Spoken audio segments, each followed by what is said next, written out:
Se reduce la libertad dentro de Internet en el mundo por quinto año consecutivo. Así lo reveló el más reciente informe de la organización Freedom House, que analiza la situación en 65 países. El organismo alertó sobre las restricciones a los derechos de los internautas y la vigilancia a los usuarios en América Latina, principalmente en Cuba, Colombia, Ecuador, México y Venezuela. El documento señala que el país con menos libertad online es China, que en la medición que se hace desde el nivel 1 de libertad total hasta el 100 de censura total, marca 88 puntos.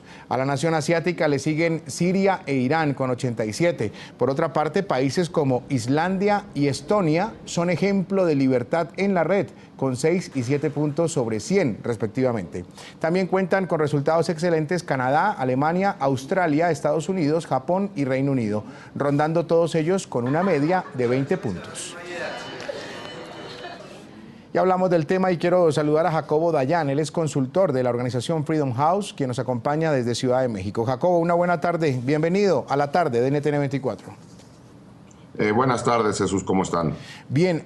¿Por qué entra Colombia y México en el tema? Y le saco, mejor dicho, hago una separación de Cuba, Ecuador y Venezuela porque conocemos los gobiernos de turno y conocemos que son amigos de la censura, de entrar y de coartar la libertad. Pero llama la atención Colombia y México. ¿Por qué entran en esa categoría en América Latina?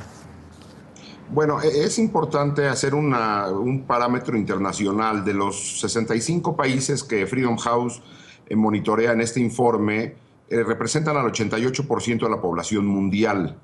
Esto hace que el 31% de la población del mundo viva en países con libertad en la red, 22% en países parcialmente libres y 34% en países sin libertad en la red. Colombia se encuentra en el margen. Colombia está catalogado como país parcialmente libre, en el margen entre parcialmente libre y libre. Es decir, está debatiéndose entre libre y parcialmente libre, casi. Una tendencia quizás a lo favorable, con una tendencia quizás hacia arriba.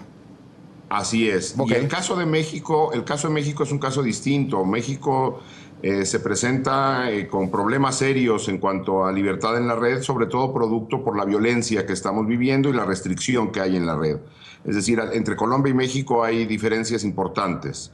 Ahora, lo que vale la pena destacar es lo que a nivel global se viene representando con este informe. Es el quinto año consecutivo donde las libertades en la red van hacia abajo, sobre todo por censura. Lo que se ha podido reportar es una censura creciente en todo el mundo a la información que hay en la red, así como el incremento de la vigilancia que hay en la red. Y citando algunos ejemplos, de los 65 países monitoreados, en 42 se restringieron derechos en la red o borraron contenidos de la red con contenidos políticos, religiosos o asuntos sociales. No es poco, 42 de 65. O en 40 de 65 países hubo arrestos a personas por compartir contenidos en la red.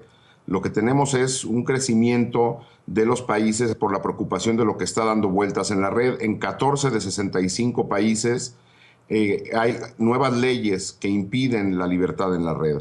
Lo que estamos viendo es un crecimiento de los controles de los países en la red. Jacobo, ¿qué relación puede existir entre la situación política del país como tal y este tema de libertad online, ¿sí? Se lo pregunto porque dentro de esos 5 países de América Latina, pues ya conocemos qué pasa en Cuba, qué pasa en Venezuela y en Ecuador. Ya explica usted el fenómeno de Colombia, el fenómeno de México, pero cuando uno empieza a mirar hacia los peores calificados, aparecen China, aparece Siria, aparece Irán, y se pregunta a uno que hay una relación o establece una relación directa entre el gobierno de turno, las políticas de turno y este tema. Correcto. De hecho, el análisis se basa en 3 pilares. Uno es la posibilidad que tiene la ciudadanía de acceder a la red.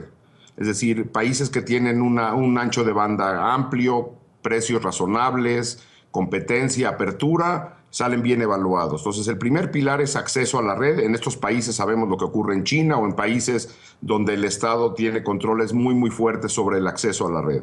El segundo pilar es los límites que ponen los estados en los contenidos, censura en contenidos borrado de contenidos, y eso también sabemos que ocurre de manera importante en regímenes totalitarios. Y por lo último es la violación a derechos de los usuarios de la red, que llega incluso a detenciones de personas por compartir contenidos en la red. Entonces, en estos tres pilares, evidentemente países como Venezuela, China, Siria, caen irremediablemente como países que censuran la red, y en el otro extremo tenemos sobre todo países europeos o del norte de América, donde la libertad es mucho mayor.